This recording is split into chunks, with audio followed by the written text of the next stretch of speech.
고요함 속에서 주님을 만나는 여정. 오늘 이 이야기가 당신의 마음에 닿기를 바라며 잠시 시간을 내어 저희 채널을 구독하고 이 영상을 공유해 주시겠어요? 당신의 작은 나눔이 누군가에게는 큰 은총의 통로가 될 수 있습니다. 주님의 평화가 여러분과 함께하기를 기원하며 이제 마음을 울리는 그 깊은 침묵의 이야기 속으로 들어가 보겠습니다.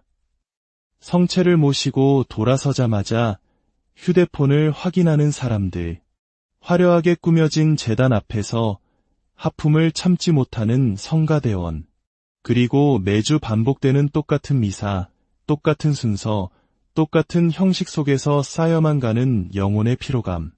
과연 이것이 우리가 그토록 갈망하던 하느님과의 만남, 거룩한 예배의 모습일까요? 아니면 우리는 어느새 하느님을 믿는 것이 아니라 예배라는 형식 그 자체를 믿고 있었던 것은 아닐까요? 2023년의 어느 봄날, 경상북도의 한 작은 교구에서 한 주교가 모든 것을 내려놓았습니다. 제단을 장식하던 화려한 꽃도, 사제의 아름다운 제의도, 웅장하게 울려 퍼지던 성가대의 찬양도, 빼곡하게 순서가 적힌 전례서도 모두 치웠습니다. 그리고 그 자리엔 오직 단 하나만이 남았습니다. 바로 침묵이었습니다. 그 깊고 무거운 침묵 속에서 누군가는 생애 처음으로 하느님의 숨결을 느꼈습니다.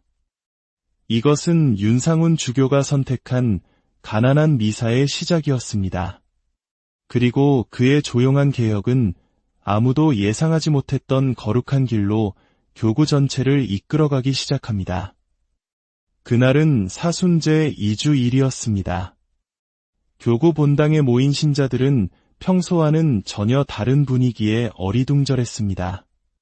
미사의 시작을 알리는 입당 성가가 울리지 않았습니다.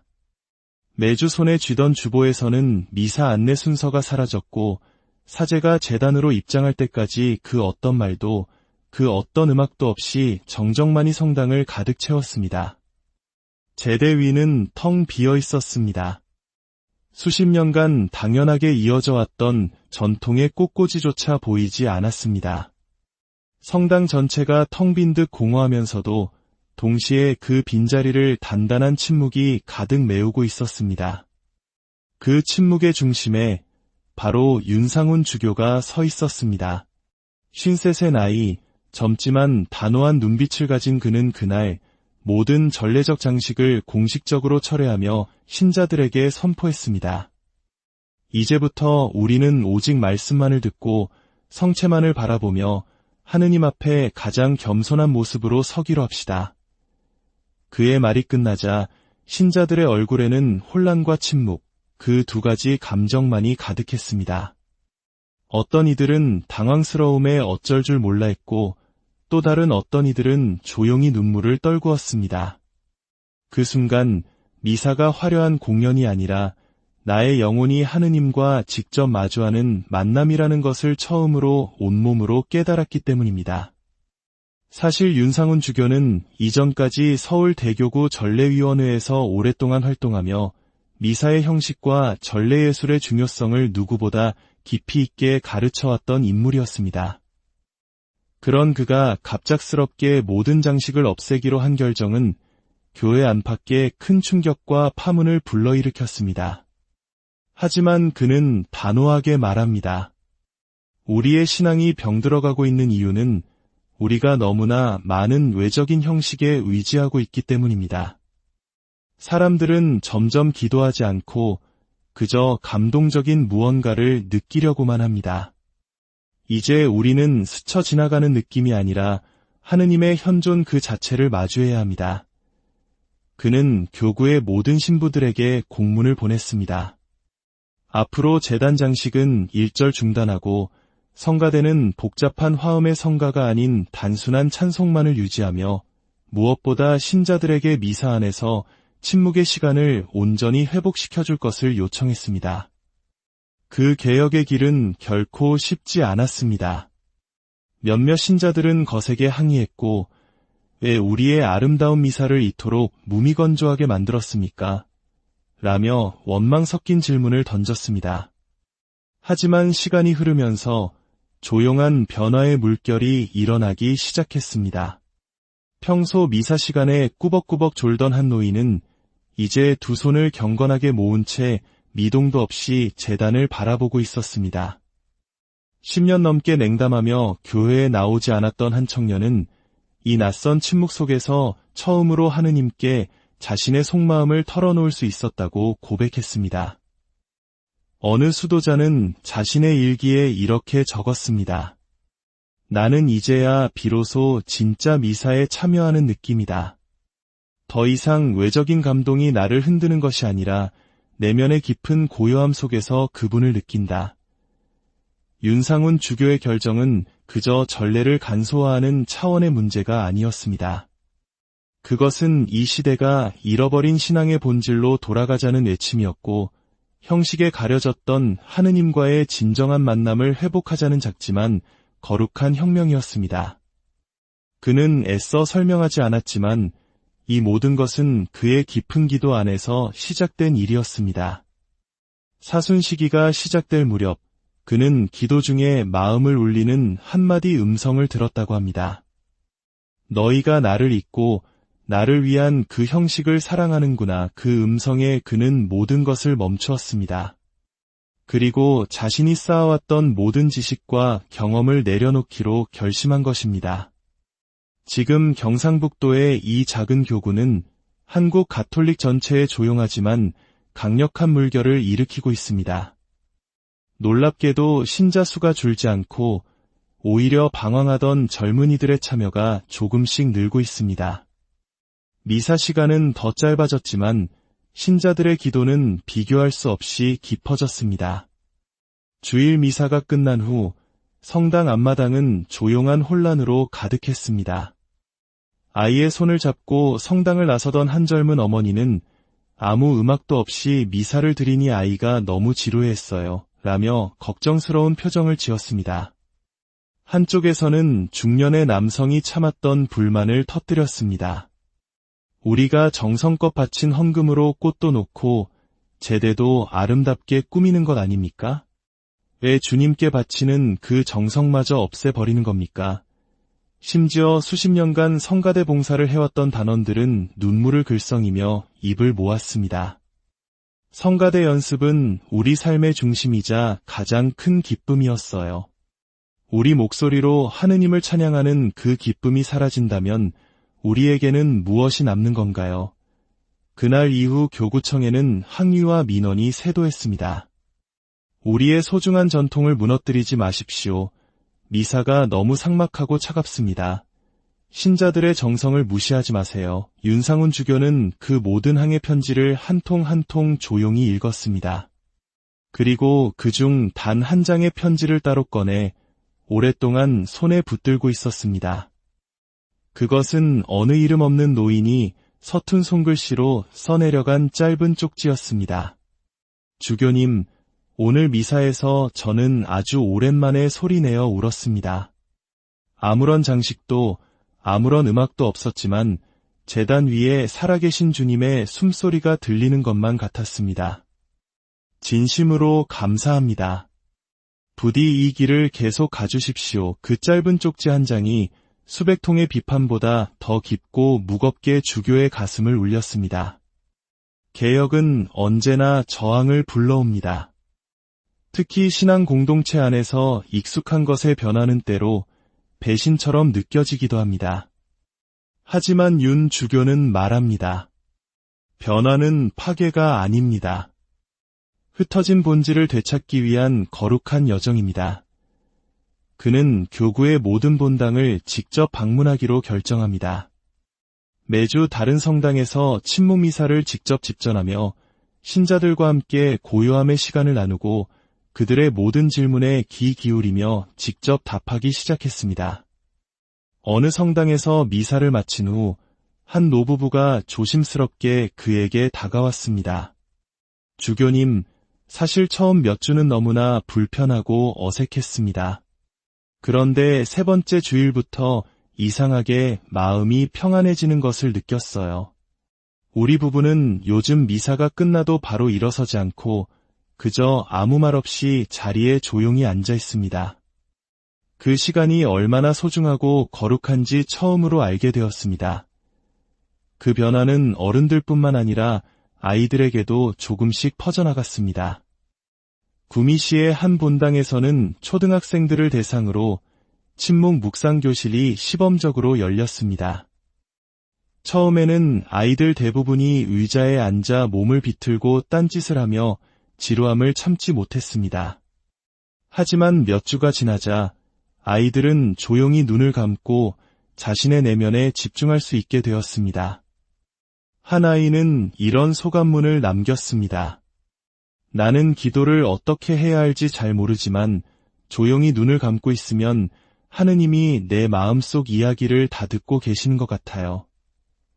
그래서 이제 하나도 무섭지 않아요. 작은 불씨들이 교구 곳곳에서 조용히 타오르기 시작한 것입니다. 그의 성탄절이 다가왔습니다. 많은 이들이 화려한 장식과 캐럴 음악이 사라진 가난한 성탄 미사에 대해 의문을 품고 걱정했습니다. 하지만 놀라운 일이 벌어졌습니다. 그의 성탄 미사의 교구 전체 성당 출석률은 예년 대비 32%나 증가했습니다. 특히 교회를 멀리하던 청년 신자들의 참여율이 눈에 띄게 늘어난 것이었습니다. 어느 20대 청년은 자신의 SNS에 이런 글을 남겼습니다.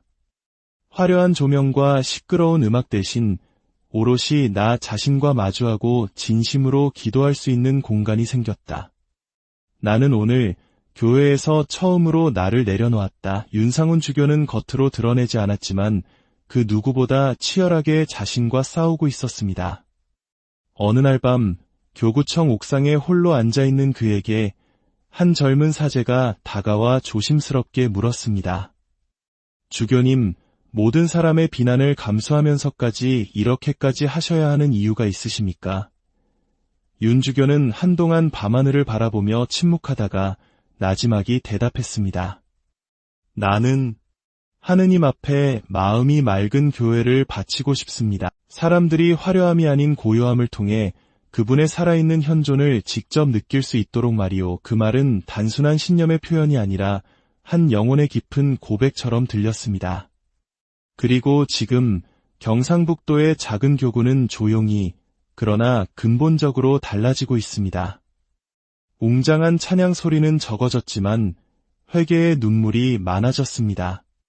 화려한 장식은 사라졌지만 진실한 고백은 늘었습니다.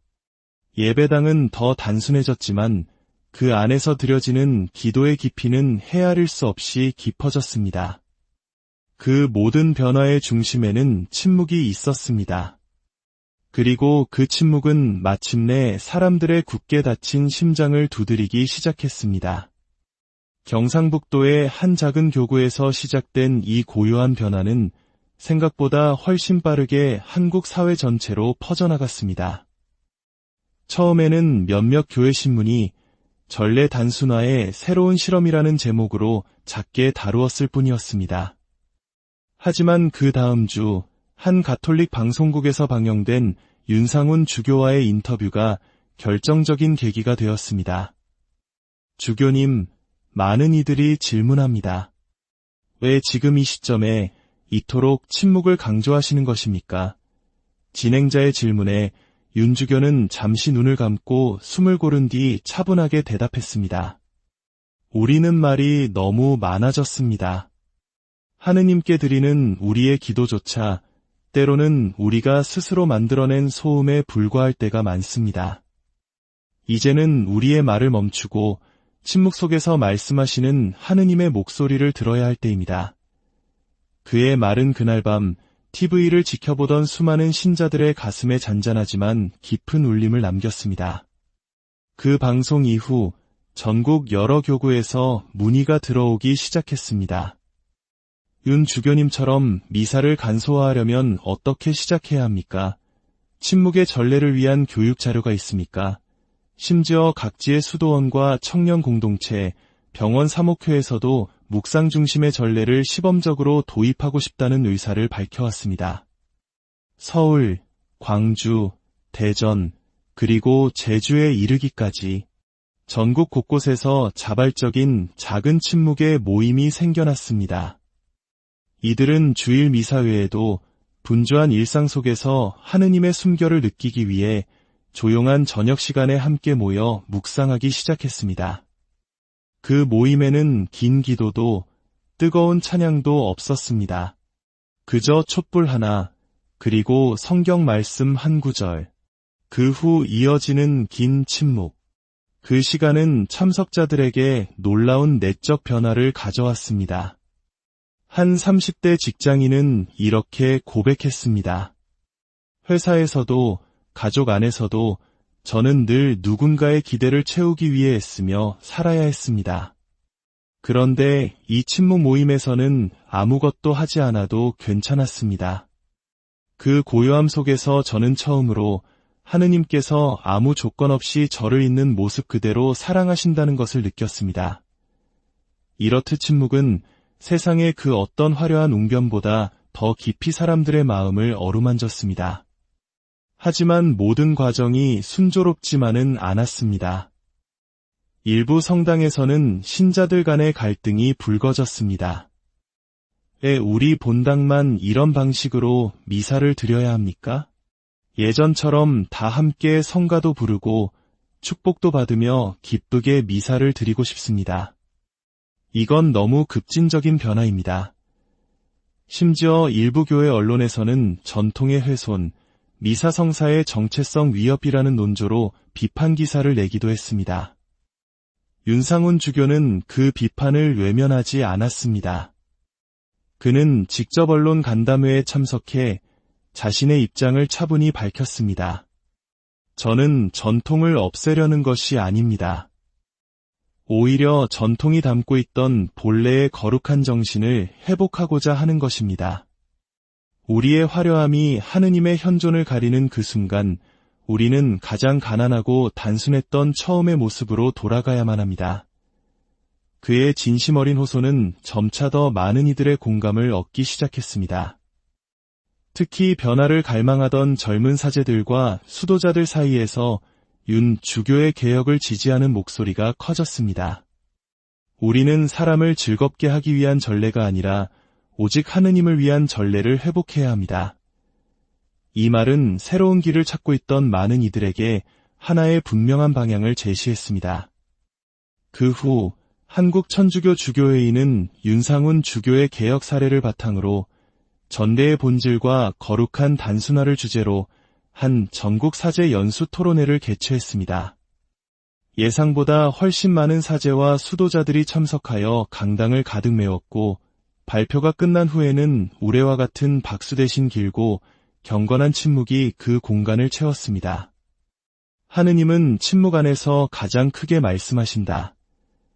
그날 그 문장 하나가 한국 교회의 심장 한가운데 깊이 새겨졌습니다. 그리고 바로 그 주간 전국 15개 교구 중 6개 교구가 침묵 미사 주간을 지정하여 신자들과 함께 시범 미사를 봉헌했습니다. 어떤 성당에서는 성가대가 자발적으로 찬양 대신 묵상글을 낭독했고 어느 병원 성당에서는 고통받는 환자들과 의료진이 함께 침묵 묵상을 체험하는 거룩한 시간이 마련되기도 했습니다. 침묵은 비록 조용했지만 결코 멈추지 않았습니다. 그것은 마치 칠흑 같은 어두운 밤, 부드러운 바람결을 따라 고요히 번져나가는 작은 등불의 빛과도 같았습니다. 한 노사제는 자신의 일지에 이렇게 적었습니다. 나는 평생 강론을 통해 하느님의 말씀을 전해왔습니다. 하지만 어느 날 아무 말도 하지 않고 침묵으로 미사를 드렸을 때 내 신자들의 얼굴에서 가장 많은 눈물을 보았습니다. 아마도 그날 하느님께서 우리 모두에게 가장 많은 말씀을 하셨던 것이겠지요. 이렇듯 침묵은 그 자체로 하나의 거룩한 언어가 되어 하느님과 우리 사이를 잇는 가장 튼튼한 다리가 되어주고 있었습니다. 경북의 작은 본당인 성모 본당. 이곳은 윤상훈 주교의 개혁이 시작된 지 6개월 만에 예상치 못한 주목을 받게 됩니다. 하지만 그 시작은 결코 아름답지 않았습니다.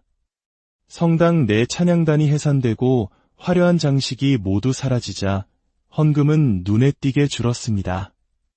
나이든 교우들은 이젠 미사가 미사 같지가 않다고 불평했고 젊은이들은 너무 조용해서 오히려 부담스럽다며 성당의 발길을 끊었습니다. 그중 한 사람이었던 28세 청년 김재훈.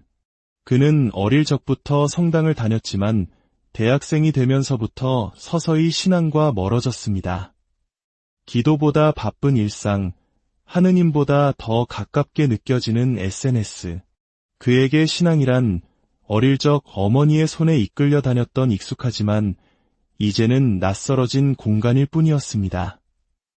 그런 그가 다시 성당을 찾은 것은 순전히 우연이었습니다.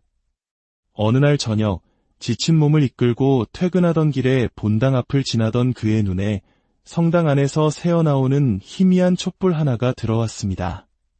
그리고 웅장한 성가 소리 대신 어디선가 들려오는 깊은 한숨 같은 누군가의 고요한 숨소리. 그는 훗날 이렇게 말했습니다.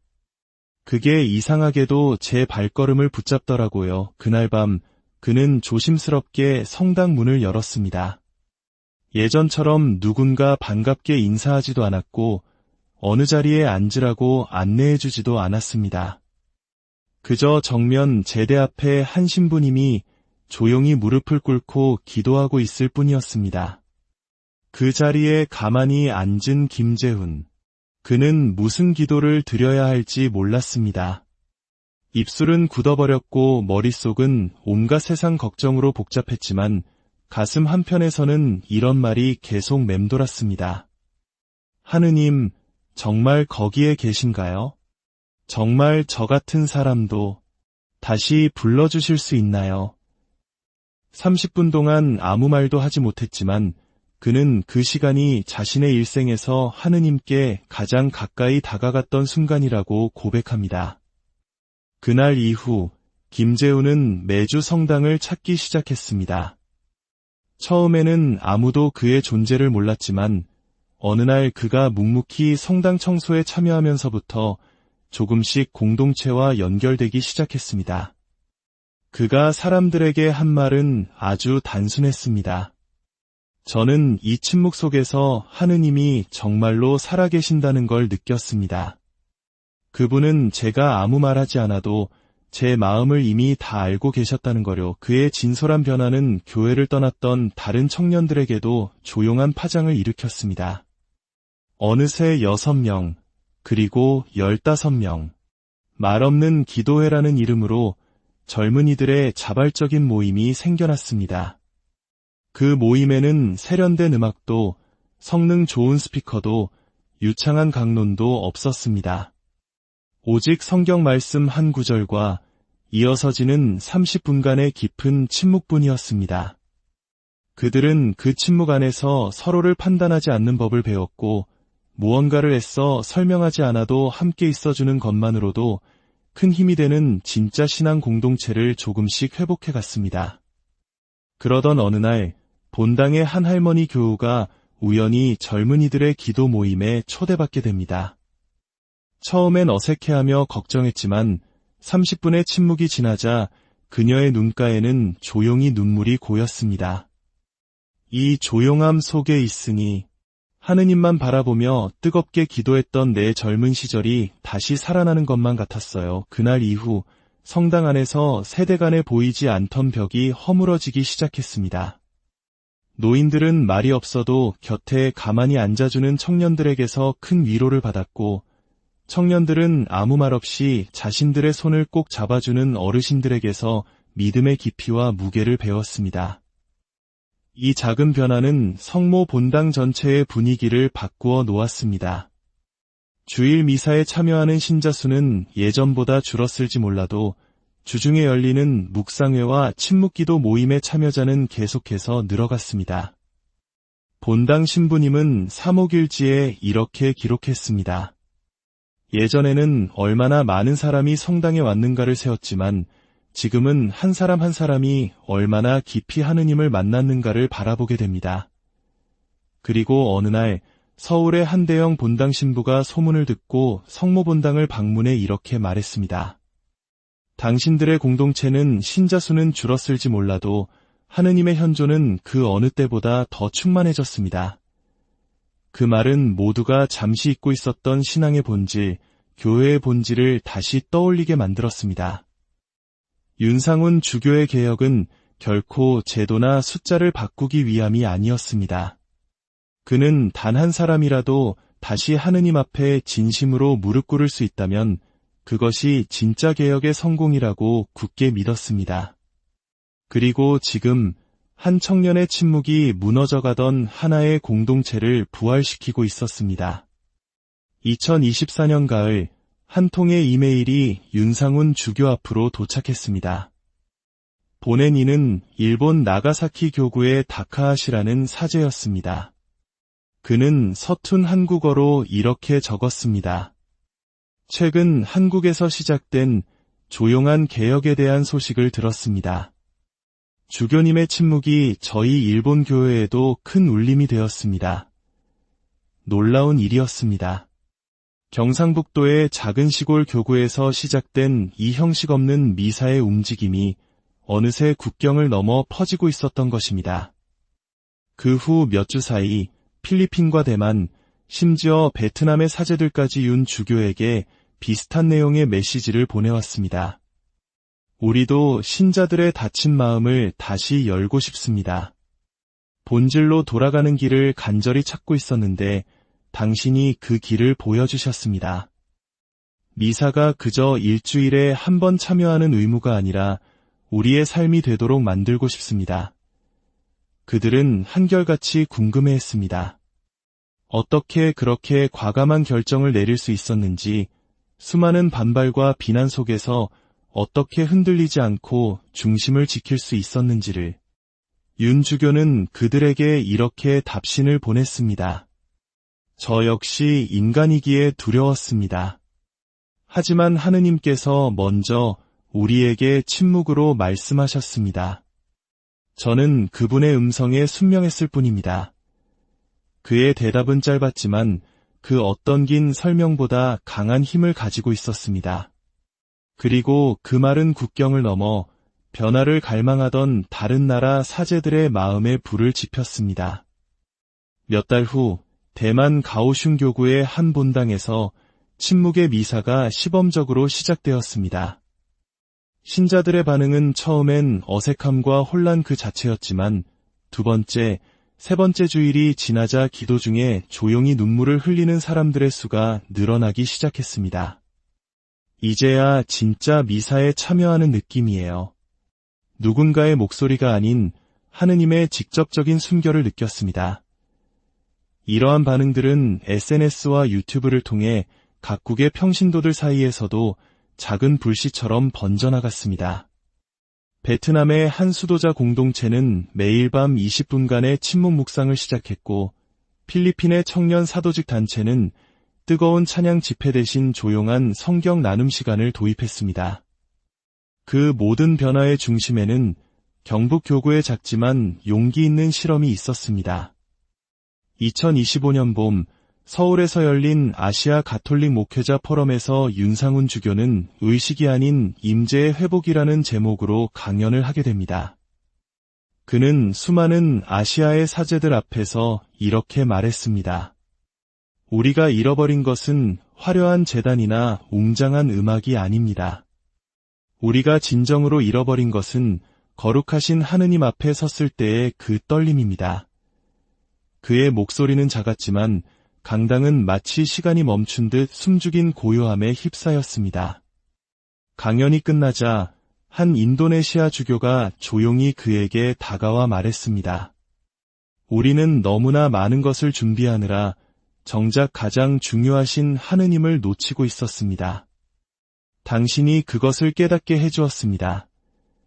그 말은 윤 주교에게 그 어떤 칭찬보다 큰 위로이자 확신이 되었습니다. 그날 밤 그는 숙소의 작은 방에 앉아 기도 중에 이렇게 속삭였습니다.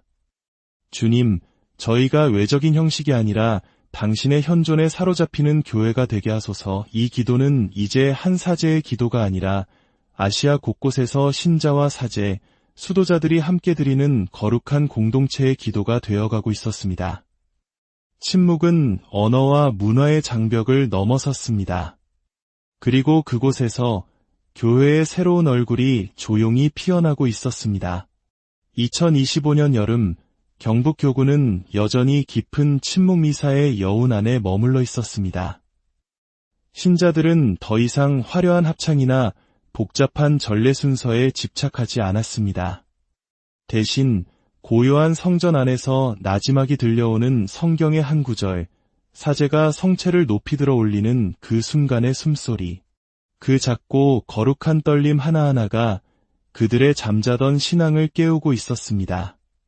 그 무렵 한 가정에서 보낸 편지 한 통이 주교관으로 도착했습니다. 주교님, 제 아들 준호가 백혈병으로 세상을 떠났습니다. 그 아이가 마지막으로 남긴 말은 엄마, 나 예수님 손 잡았어였습니다. 윤상훈 주교는 그 편지를 읽으며 처음으로 자신의 심장 깊은 곳에서부터 벅차오르는 거룩한 울림을 느꼈습니다. 그날 오후 그는 조용히 그 가정을 찾아갔습니다. 아들의 사진이 놓인 작은 제단 앞에서 어머니는 조용히 말했습니다. 준호는 병상에서 매일 밤 침묵 속에서 기도했어요. 아무 말 없이 그저 두 손을 모으고 작은 십자가를 바라보면서요. 그 아이는 말도 많지 않았고 몸도 늘 약했습니다. 하지만 그 누구보다 하느님의 현존을 깊이 알고 있었던 듯했습니다. 그날 밤 윤 주교는 자신의 일기장에 이렇게 남겼습니다. 한 아이의 죽음이 내게 가르쳐준 것은 신앙은 화려한 말이 아니라 깊은 침묵 속에서 탄생한다는 진리다. 며칠 뒤 그는 교구 전체에 한 통의 서신을 보냈습니다. 제목은 아이의 신앙에서 배우는 교회였습니다. 그 안에는 이렇게 적혀 있었습니다. 우리는 어른으로서 아이들에게 신앙을 가르치려 애쓰지만 때로는 어떤 아이가 우리보다 먼저 하느님의 손을 붙잡습니다. 그리고 그 아이는 아무 말 없이 자신의 존재만으로 그분을 가장 순수하게 증언합니다. 이 서신은 신자들, 특히 젊은 부모들 사이에서 큰 반향을 일으켰습니다. 우리 아이도 저렇게 순수한 신앙을 갖게 하고 싶다는 희망 섞인 기도들이 퍼져나가기 시작했습니다. 몇 주 후 교구청의 작은 강당에서 침묵 교리 교실이 열렸습니다. 이 교리 교실은 기존의 방식과 전혀 달랐습니다. 아이들에게 무엇을 외우게 하거나 율동과 함께 신나는 찬양을 가르치지 않았습니다. 대신 촛불 앞에서 조용히 기도하는 시간, 성경을 한 문장씩 깊이 있게 들려주는 시간, 그리고 그 침묵을 통해 하느님의 이야기를 마음속에 차곡차곡 쌓아가는 방식으로 진행되었습니다. 어떤 아이는 처음엔 지루해했고 어떤 부모는 이게 무슨 교육이냐고 물었지만 시간이 흐를수록 아이들의 눈빛이 달라지기 시작했습니다. 말을 많이 하지 않아도 성체를 바라보는 눈이 깊어졌고 성호를 긋는 손끝이 조심스러워졌습니다. 윤 주교는 그 아이들의 변화 속에서 또 하나의 진리를 발견합니다. 신앙이란 많은 지식을 아는 것이 아니라 거룩한 침묵 안에 머물 줄 아는 것이라는 사실을, 그리고 그 침묵 안에서 어린 영혼들이 가장 먼저 하느님의 숨결을 느끼고 있다는 것을 말입니다. 가을이 되던 어느 날 준호의 어머니가 다시 주교를 찾아왔습니다. 그녀의 손에는 작은 그림 한 장이 들려 있었습니다. 이건 준호가 병원 침대에서 그린 거예요. 예수님 손을 꼭 잡고 있는 아이, 그 옆에는 성모님께서 환하게 웃고 계세요. 그림은 비록 엉성했지만 윤주교는 그 그림 앞에서 말을 잃었습니다. 그리고 속으로 기도했습니다. 주님, 우리 교회가 저 아이처럼 오직 당신만을 순수하게 바라보게 하소서. 그 기도는 말보다 더 깊은 그의 고백이었습니다. 그 순간 윤상훈 주교는 확신했습니다. 이 개혁은 더 이상 어떤 제도나 형식의 변화가 아니라 사람 한 사람의 존재 방식 자체를 바꾸는 거룩한 일이라는 것을. 준호라는 작은 생명 하나가 교구 전체에 남긴 가장 순수한 신앙의 흔적이 이제 교회의 중심으로 조용히 자리 잡기 시작했습니다. 가을이 깊어지던 어느 주일 아침, 경상북도의 한 작은 시골 본당에서 특별한 미사가 열렸습니다. 초라한 성당 풍경, 오래되어 삐걱거리는 나무 의자, 그곳에 전국 각지에서 수많은 신자들이 모였습니다. 그날은 윤상훈 주교가 침묵 미사를 시작한 지 정확히 3년이 되는 날이었습니다. 그는 미사 중 따로 강론을 하지 않았습니다. 다만 사제가 성체를 높이 드는 그 거룩한 순간 성당을 가득 메운 수천 명의 신자들이 숨소리 하나 내지 않고 고요히 고개를 숙였을 뿐이었습니다. 그 장면은 마치 2000년 전 초대교회의 한 장면처럼 거룩함이 그 공간 전체를 압도하는 시간이었습니다.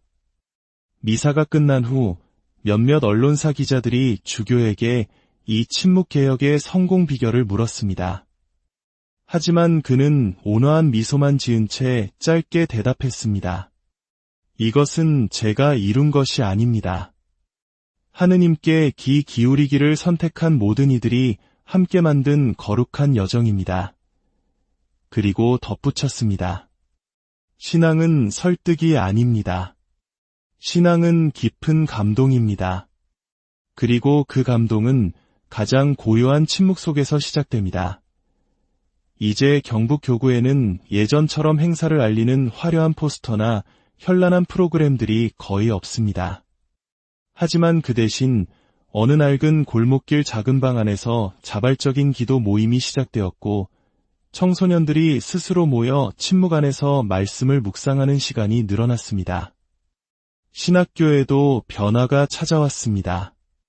미래의 사제가 될 신학생들은 말을 유창하게 잘하는 법보다 말없이 하느님 앞에 머무는 법을 배우기 시작했습니다. 그들은 고백합니다. 침묵 안에서야 비로소 제 안에 이기적인 욕심이 보였고 그제야 진짜 하느님의 음성이 들리기 시작했습니다. 윤상훈 주교는 더 이상 개혁이라는 단어를 말하지 않습니다. 그는 이제 그저 걷습니다. 조용한 신자들과 함께 작은 본당들을 방문하고 아이들의 눈높이에 맞춰 무릎을 꿇고 성체를 바라보며 노인들과 낡은 나무 벤치에 앉아 말없이 손을 잡고 함께 기도할 뿐입니다. 그의 개혁은 어쩌면 하나의 거대한 파도가 아니라 조용한 물결이었습니다. 크게 소리치지 않았지만 고요하게 퍼져나가 이제 한국 천주교회 안에 작지만 거스를 수 없는 변화의 흐름을 만들어내고 있습니다. 그 흐름은 더 이상 윤상훈이라는 한 사람의 것이 아닙니다. 그것은 기도하는 어머니의 간절한 손끝에서 밤새 깨어 기도하는 수도자의 눈물에서 그리고 성체 앞에 무릎 꿇은 어린아이의 순수한 마음에서 흘러나오는 거룩한 고백이 되었습니다. 마지막으로 우리는 이 긴 이야기를 통해 하나의 깊은 진실을 다시금 되새기게 됩니다. 하느님은 가장 크고 놀라운 일을 세상에서 가장 작고 조용한 자리를 통해 이루신다는 것을. 이제 이 침묵개혁의 이야기는 하나의 끝이 아니라 우리 각자의 삶에서 시작될 더 많은 거룩한 시작의 서문이 되기를 바랍니다. 오늘 밤 당신의 삶 속에도 그 침묵의 불씨 하나가 가만히 타오르기를, 그리고 그 작은 불빛이 당신의 마음을 고요함 속에서 주님을 만나는 여정. 오늘 이 이야기가 당신의 마음에 닿기를 바라며 잠시 시간을 내어 저희 채널을 구독하고 이 영상을 공유해 주시겠어요? 당신의 작은 나눔이 누군가에게는 큰 은총의 통로가 될 수 있습니다.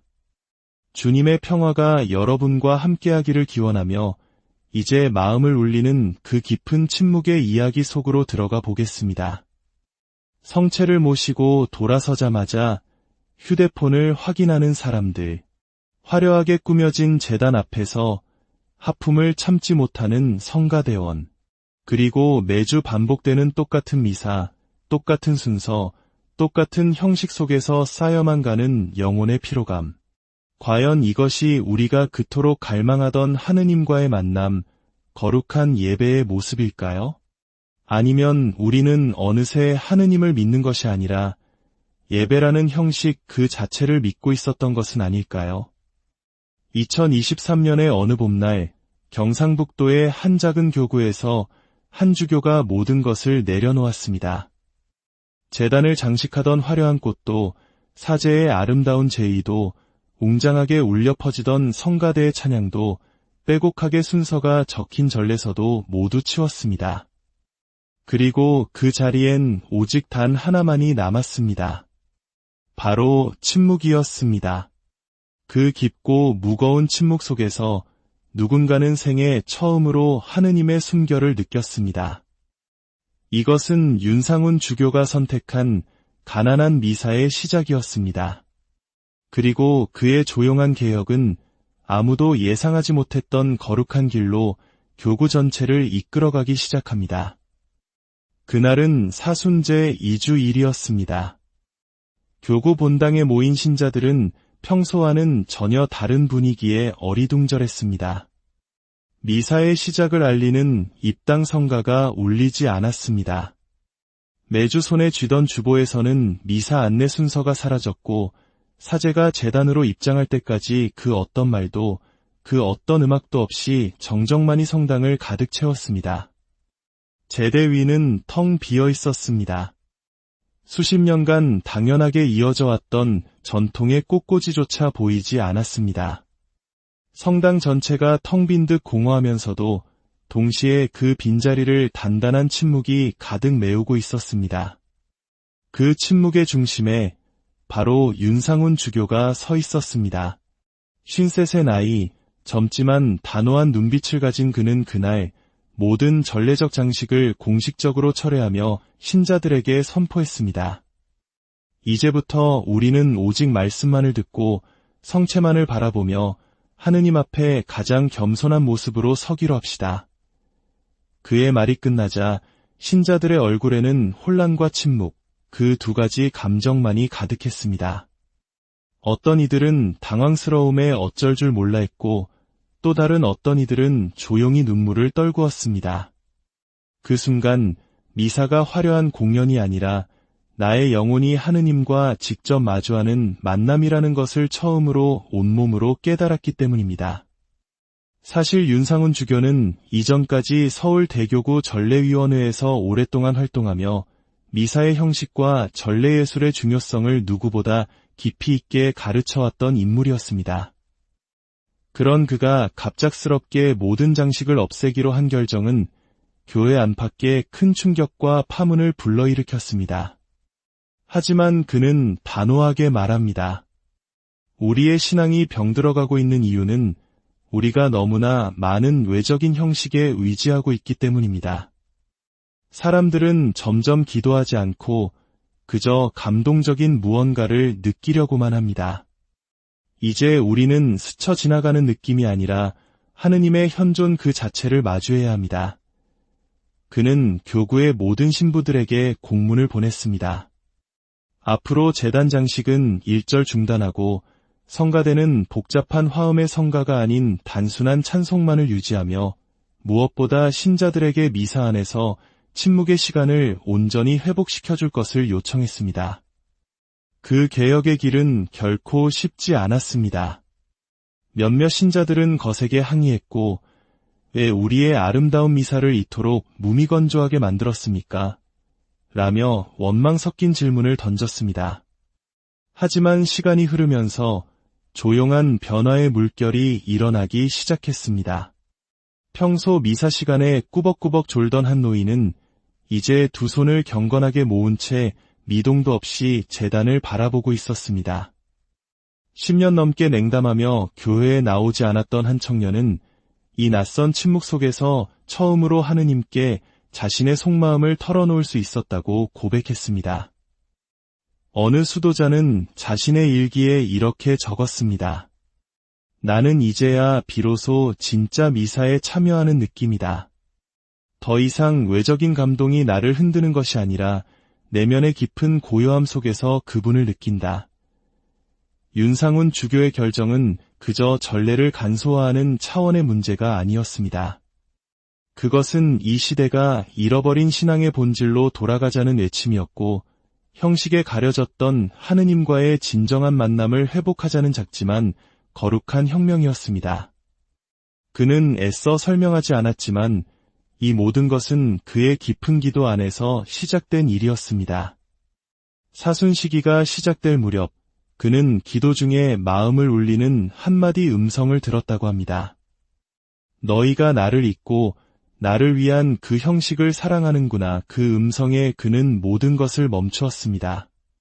그리고 자신이 쌓아왔던 모든 지식과 경험을 내려놓기로 결심한 것입니다.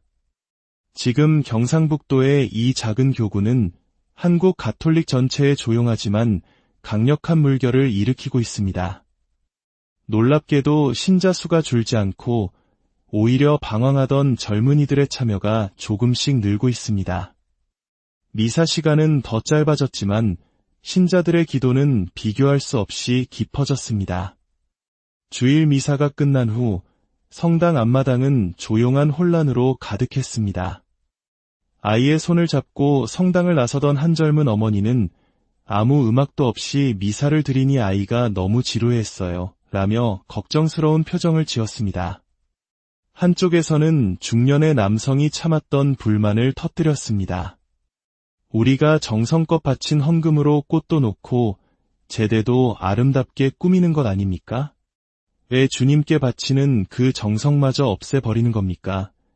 심지어 수십 년간 성가대 봉사를 해왔던 단원들은 눈물을 글썽이며 입을 모았습니다.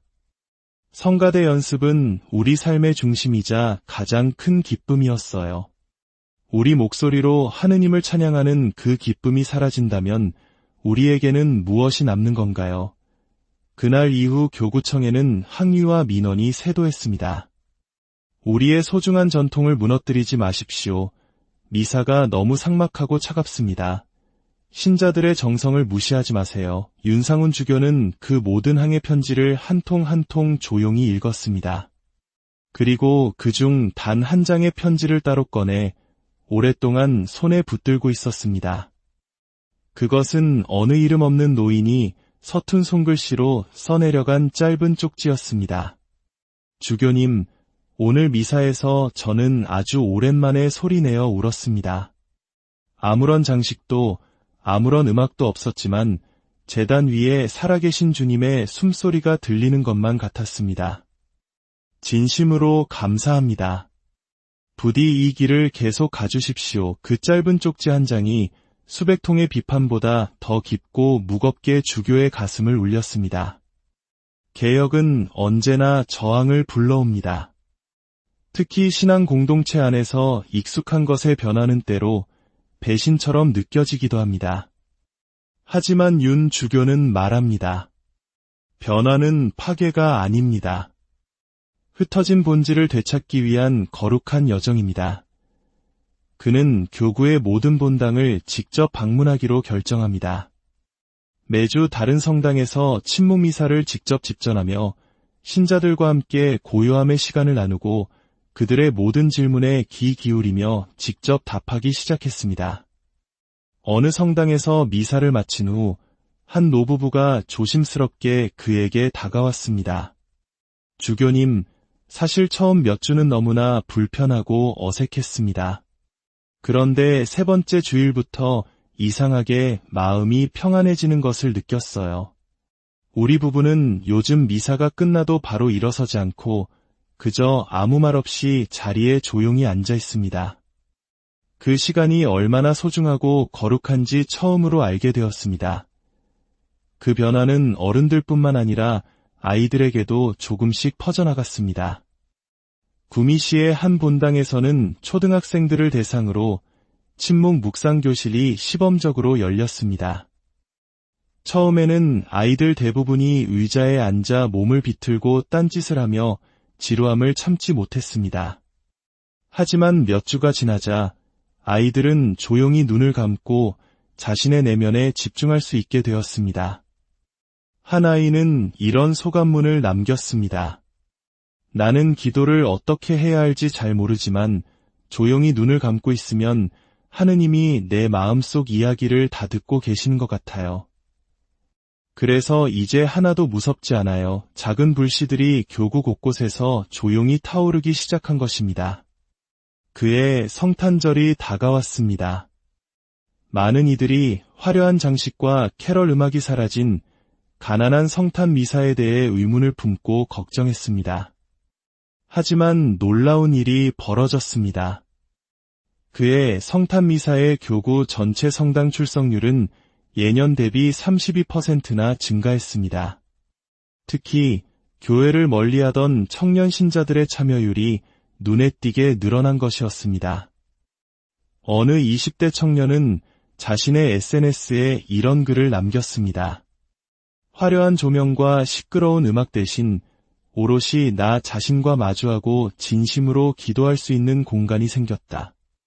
나는 오늘 교회에서 처음으로 나를 내려놓았다. 윤상훈 주교는 겉으로 드러내지 않았지만 그 누구보다 치열하게 자신과 싸우고 있었습니다. 어느 날 밤 교구청 옥상에 홀로 앉아있는 그에게 한 젊은 사제가 다가와 조심스럽게 물었습니다. 주교님, 모든 사람의 비난을 감수하면서까지 이렇게까지 하셔야 하는 이유가 있으십니까? 윤 주교는 한동안 밤하늘을 바라보며 침묵하다가 나지막이 대답했습니다. 나는 하느님 앞에 마음이 맑은 교회를 바치고 싶습니다. 사람들이 화려함이 아닌 고요함을 통해 그분의 살아있는 현존을 직접 느낄 수 있도록 말이오. 그 말은 단순한 신념의 표현이 아니라 한 영혼의 깊은 고백처럼 들렸습니다. 그리고 지금 경상북도의 작은 교구는 조용히 그러나 근본적으로 달라지고 있습니다. 웅장한 찬양 소리는 적어졌지만 회개의 눈물이 많아졌습니다. 화려한 장식은 사라졌지만 진실한 고백은 늘었습니다. 예배당은 더 단순해졌지만 그 안에서 드려지는 기도의 깊이는 헤아릴 수 없이 깊어졌습니다. 그 모든 변화의 중심에는 침묵이 있었습니다. 그리고 그 침묵은 마침내 사람들의 굳게 닫힌 심장을 두드리기 시작했습니다. 경상북도의 한 작은 교구에서 시작된 이 고요한 변화는 생각보다 훨씬 빠르게 한국 사회 전체로 퍼져나갔습니다. 처음에는 몇몇 교회 신문이 전례 단순화의 새로운 실험이라는 제목으로 작게 다루었을 뿐이었습니다. 하지만 그 다음 주 한 가톨릭 방송국에서 방영된 윤상훈 주교와의 인터뷰가 결정적인 계기가 되었습니다. 주교님, 많은 이들이 질문합니다. 왜 지금 이 시점에 이토록 침묵을 강조하시는 것입니까? 진행자의 질문에 윤 주교는 잠시 눈을 감고 숨을 고른 뒤 차분하게 대답했습니다. 우리는 말이 너무 많아졌습니다. 하느님께 드리는 우리의 기도조차 때로는 우리가 스스로 만들어낸 소음에 불과할 때가 많습니다. 이제는 우리의 말을 멈추고 침묵 속에서 말씀하시는 하느님의 목소리를 들어야 할 때입니다. 그의 말은 그날 밤 TV를 지켜보던 수많은 신자들의 가슴에 잔잔하지만 깊은 울림을 남겼습니다. 그 방송 이후 전국 여러 교구에서 문의가 들어오기 시작했습니다. 윤 주교님처럼 미사를 간소화하려면 어떻게 시작해야 합니까? 침묵의 전례를 위한 교육 자료가 있습니까? 심지어 각지의 수도원과 청년 공동체, 병원 사목회에서도 묵상 중심의 전례를 시범적으로 도입하고 싶다는 의사를 밝혀왔습니다. 서울, 광주, 대전, 그리고 제주에 이르기까지 전국 곳곳에서 자발적인 작은 침묵의 모임이 생겨났습니다. 이들은 주일 미사 외에도 분주한 일상 속에서 하느님의 숨결을 느끼기 위해 조용한 저녁 시간에 함께 모여 묵상하기 시작했습니다. 그 모임에는 긴 기도도 뜨거운 찬양도 없었습니다. 그저 촛불 하나, 그리고 성경 말씀 한 구절, 그 후 이어지는 긴 침묵. 그 시간은 참석자들에게 놀라운 내적 변화를 가져왔습니다. 한 30대 직장인은 이렇게 고백했습니다. 회사에서도 가족 안에서도 저는 늘 누군가의 기대를 채우기 위해 애쓰며 살아야 했습니다. 그런데 이 친목 모임에서는 아무것도 하지 않아도 괜찮았습니다. 그 고요함 속에서 저는 처음으로 하느님께서 아무 조건 없이 저를 있는 모습 그대로 사랑하신다는 것을 느꼈습니다. 이렇듯 침묵은 세상의 그 어떤 화려한 웅변보다 더 깊이 사람들의 마음을 어루만졌습니다. 하지만 모든 과정이 순조롭지만은 않았습니다. 일부 성당에서는 신자들 간의 갈등이 불거졌습니다. 왜 우리 본당만 이런 방식으로 미사를 드려야 합니까?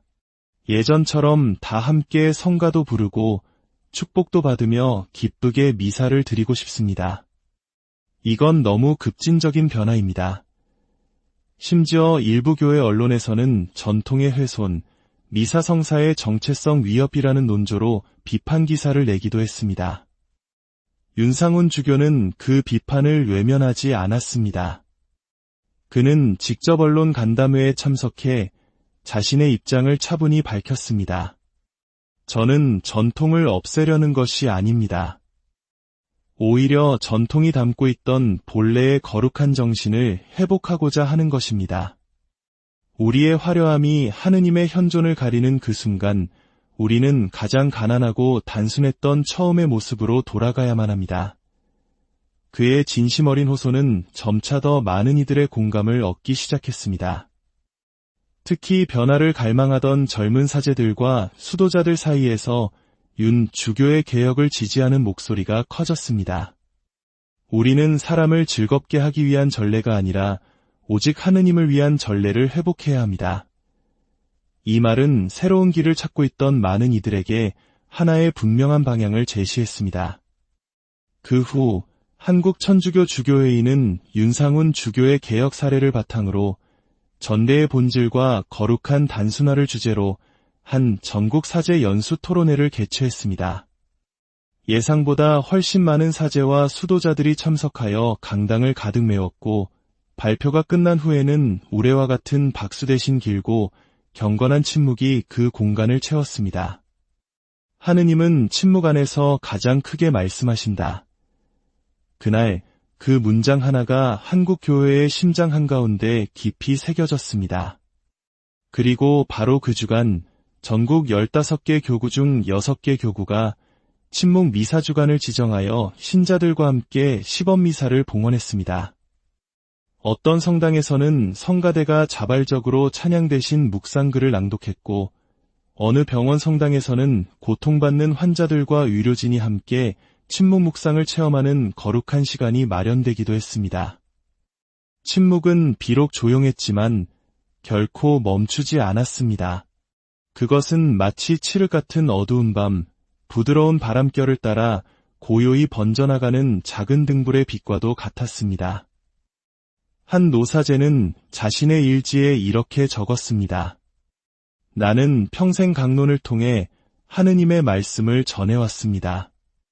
하지만 어느 날 아무 말도 하지 않고 침묵으로 미사를 드렸을 때 내 신자들의 얼굴에서 가장 많은 눈물을 보았습니다.